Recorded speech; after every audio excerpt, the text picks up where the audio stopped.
चलो विद्यार्थी मित्रों, एक नवा चैप्टर नवा लेक्चर साथे फरी આપણે એક પહેલાં અગત્યની માહિતી તમને આપી દઉં. આપણે નવી એક એપ્લિકેશન લોન્ચ કરવા જઈ રહ્યા છીએ જેની અંદર તમે ઓનલાઈન લેક્ચરો જોઈ શકશો. દરેક ચેપ્ટરના ધોરણ 11 અને 12 સાયન્સના બાયોલોજીના લેક્ચરો છે. તમારે જ્યારે ઈચ્છા થાય રિવિઝન કરવાની એ લેક્ચરો તમે જોઈ શકશો. આખો જ અભ્યાસક્રમ બે બોર્ડના પ્રીવિયસ વર્ષના પેપરો, કેટના, નીટના પેપરો ડાઉનલોડ કરી શકશો. ઓનલાઈન ટેસ્ટ પણ આપી શકશો અને દર વીકલી ટેસ્ટ હશે એ પણ તમે આપી શકશો.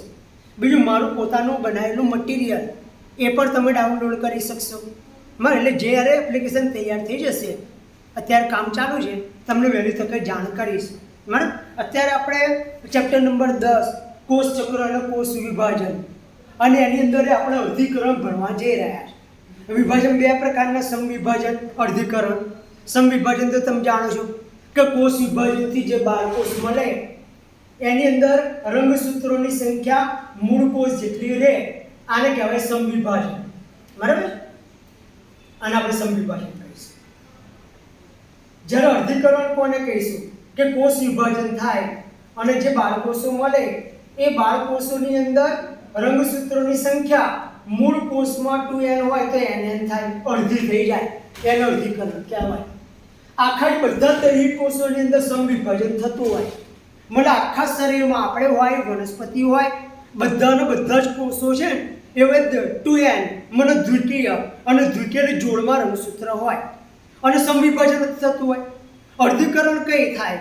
અર્ધીકરણ માત્ર પ્રજનન કોષો બનવા એટલે પ્રાણી હોય તો શુક્રપિંડની અંદર અને અંડપિંડની અંદર માતૃકોષો હોય, એની અંદર અર્ધીકરણ થઈ શુક્રકોષો અંડકોષો બને. વનસ્પતિમાં વાત કરીએ, વનસ્પતિના આખા દેહમાં 2n જ કોષો હોય, દ્વિકીય.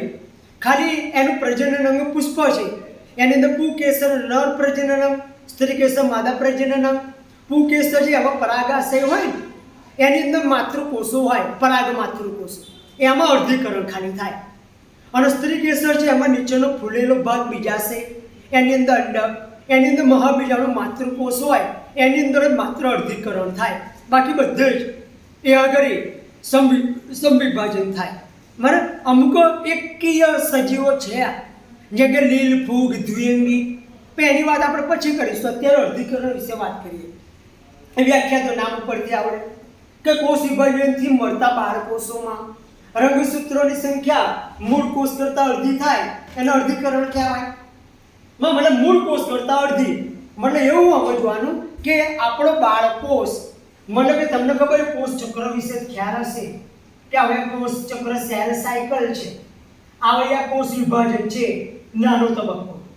જ્યારે બીજો જે રહ્યો આંતરાવસ્થા, લાંબો તબક્કો. કોષ ચક્રમાં 2 તબક્કા, આંતરાવસ્થા અને કોષ વિભાજન.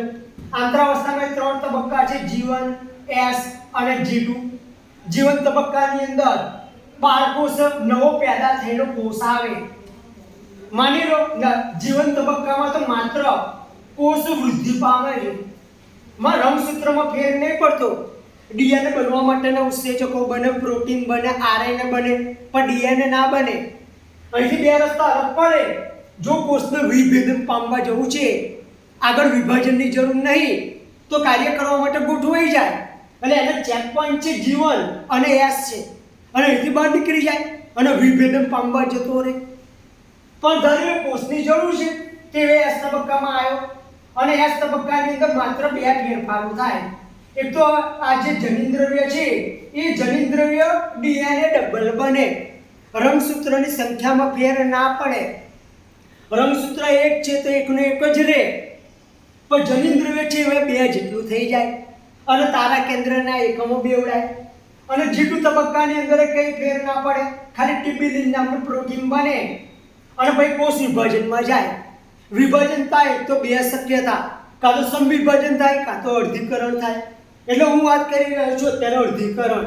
અને પહેલી ડેફિનેશન આવી છે કે કોષ વિભાજનથી જે બાળકોષો મળે એમાં રંગસૂત્રની સંખ્યા મૂળ કોષ કરતાં અડધી થાય, એને અર્ધીકરણ કહેવાય. મતલબ આ માત્ર પ્રજનન કોષો બનવા માટે, મતલબ કે શુક્રપિંડ અને અંડપિંડની અંદર બીજું બહુ લાંબી અને બહુ જટિલ પ્રક્રિયા છે, એ આપણે વાત કરીશું. આની અંદર જનિન્દ્રિય બેવડાય એકવાર અને વિભાજન પામે 2 વાર.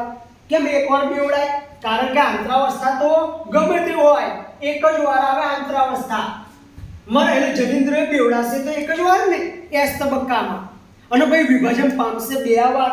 આ મુદ્દો યાદ રાખજો ખાસ, તફાવતમાં કામમાં આવશે, એમસીક્યુમાં કામમાં આવશે કે જનિન્દ્રિય એસ તબક્કામાં બેવડાય, રંગસૂત્ર નહીં વધે, ડીએનએ આખી કોપી બની જશે એસ તબક્કામાં અને વિભાજન પામશે 2 વાર.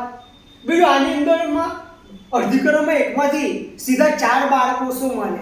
પણ યાદ રાખો ને, આ 4 બાળકોષ મળી જાય ને તો એનું આગળ વિભાજન ના થાય. સમવિભાજનમાં તમને ખબર છે, એકમાંથી 2 મળ્યા, જરૂર પડે 2 માંથી 4, જરૂર પડે 8, 16, 32, 64, 156, 1024, 1024 બન્યા કરે. પણ અર્ધીકરણમાં એકમાંથી 4 બની જાય પછી એનું આગળ વિભાજન ના થાય. તો હું તમને આ એકદમ તાર્કિક ડીપમાં સમજ આપું. હવે આપણે સ્માર્ટ બોર્ડ ઉપર જઈએ છીએ અને તમને સમજાવું છું કે એકચ્યુઅલી અર્ધીકરણ કઈ રીતે થાય. બરાબર, સમજી લો તમે. જો તમને સ્માર્ટ બોર્ડ ઉપર સરસ અર્ધીકરણ વિશે સમજું. ત્યારે ધારી લો કે આપણો આવે મૂળ કોષ છે. મૂળ કોષની અંદર રંગસૂત્ર માનેલો 46ની જગ્યાએ મેં બતાવ્યા છે 2. બરાબર, તો આપણે પ્રજનન કોષ આની અંદરથી 4 મળશે. 4 પ્રજનન કોષમાં એક વસ્તુ મગજમાં ફિટ રાખો કે આપણે જોઈશે દરેકમાં એક રંગસૂત્ર જોઈશે અને એક જેટલું જનિન્દ્રવ્ય જોઈશે. આપણા મૂળ કોષ કરતા રંગસૂત્ર અડધા થવા જોઈએ અને જનિન્દ્રવ્ય અડધું થવું જોઈએ. ક્લિયર છો? હવે આ બાળકોષ તમને ખબર છે કે આંતરાવસ્થામાં પહેલો જાય G1 S અને G2 તબક્કામાંથી જાય. S તબક્કામાંથી નીકળે એટલે તમને ખબર છે કે રંગસૂત્રો તો એટલા ને એટલા રહે, પણ જનિન્દ્રવ્યની કોપી મળે. મને કે જનિન્દ્રવ્ય ડબલ થયું એટલે રંગસૂત્ર 2 હતા તો રંગસૂત્ર 2 ના 2 રહ્યા, પણ જનિન્દ્રવ્ય છે S તબક્કામાં 2 ની જગ્યાએ થયું 4.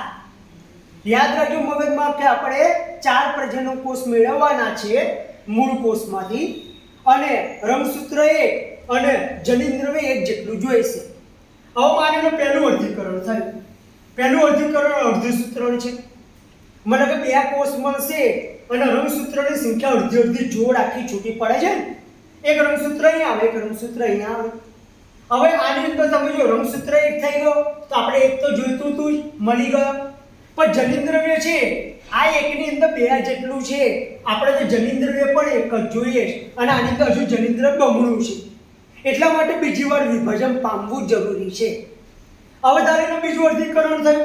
બીજા અર્ધીકરણને કહેવાય અર્ધીકરણ 2 અને અર્ધીકરણ 2 સમસૂત્ર પ્રકારનું, મતલબ વન ટાઈપ ઓફ મિટોસિસ જ, મતલબ કે સમવિભાજન જ છે. આની અંદર 2 કોષ મળ્યા ત્યારે જનિન્દ્રવ્ય અડધું વહેંચાય. રંગસૂત્ર 1 છે, આનો મૂળ કોષ આ, રંગસૂત્ર 1 નો 1, પણ જનિન્દ્રવ્ય છે એ અડધું થાય. મને કે આ એક રંગસૂત્ર હતો પણ જનિન્દ્રવ્ય 2 જેટલું હતું. આની અંદરથી 2 મળે તો આ એક રંગસૂત્રિકા અહીં, એક રંગસૂત્રિકા અહીં. જનિન્દ્રવ્ય 2 જેટલું હતું, 1 જેટલું જનિન્દ્રવ્ય આમાં આવ્યું અને 1 જેટલું જનિન્દ્રવ્ય આમાં આવ્યું. મને કે જનિન્દ્રવ્ય 1 જેટલું થઈ ગયું અને એ તો આપણે જોઈતું હતું કે 1 જેટલું જનિન્દ્રવ્ય. સમજ પડે છે ને? હવે આ રંગસૂત્રિકાના રંગસૂત્રના નામે ઓળખાય. તમે ભાજનોત્તર અવસ્થા ભણ્યા જશો કે રંગસૂત્ર તૂટે રંગસૂત્રિકા મળે તો સ્વતંત્ર સેન્ટ્રોમિયર ધરાવતી રંગસૂત્રિકાને રંગસૂત્રનું નામ અપાય. કારણ એવું છે કે એમાં 1 જેટલું જનિન્દ્રવ્ય છે એટલે નામ અપાય અને સેન્ટ્રોમિયર છે. આની આ જ વસ્તુ હું તમને બીજી રીતે સમજાવું. આપણા કોષો 46 એ પ્રમાણે સમજાવું. ચલો જોજો. માની લો કે આપણો કોષ છે, એની અંદર 46 રંગસૂત્ર 46 જનિન્દ્રવ્ય છે. આપણા બધા જ કોષોમાં આવું હોય કે 46 રંગસૂત્ર હોય, 46 જેટલું જનિન્દ્રવ્ય હોય.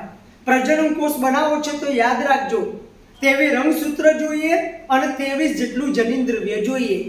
છેલ્લા 4 કોષો મળશે, 23 રંગસૂત્ર અને 23 જેટલું જનિન્દ્રવ્ય. ઓકે, હવે આ બાળકોષ હતો.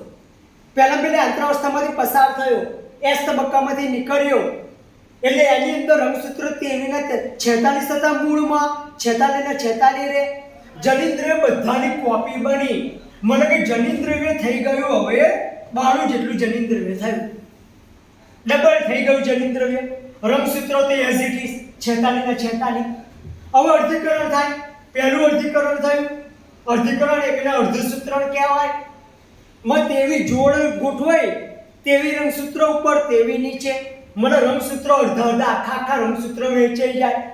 46 રંગસૂત્ર હતા, તેવી રંગસૂત્ર આમાં આવે ને તેવી આમાં આવે, તો 23 રંગસૂત્ર આયા. પણ દરેક રંગસૂત્રમાં ડબલ જનીન દ્રવ્ય છે, તો ભાઈ તેવી રંગસૂત્ર છે 46 જેટલું જનીન દ્રવ્ય થયું. હજુ 46 એ નહીં ચાલે. કેમ? કારણ કે આપણા પ્રજનન કોષમાં તેવી રંગસૂત્ર તેવી જેટલું જનીન દ્રવ્ય જોઈએ, એટલા માટે બીજી વાર વિભાજન થવું જરૂરી છે. એટલા માટે બીજું વિભાજન થાય. બીજું વિભાજન અર્ધીકરણ 2, એને સમસૂત્ર 1 ટાઈપ ઓફ મિટોસિસ, એક પ્રકારનું સમવિભાજન.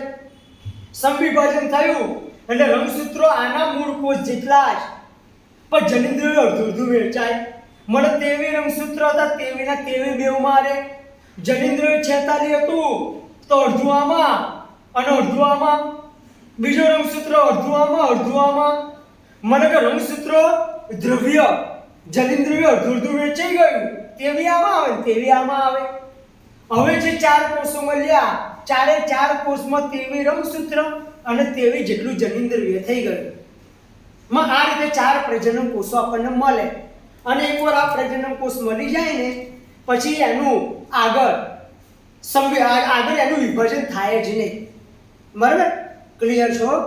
ચલો, લેક્ચર ગમ્યો હોય લાઈક કરી લો, શેર કરી લો, સબસ્ક્રાઈબ કરી લો, તો તમને નવા લેક્ચરની નોટિફિકેશન મળે. અને હવે નવા લેક્ચરની અંદર આપણે અર્ધીકરણ વિશે ભણીશું. Okay, thank you.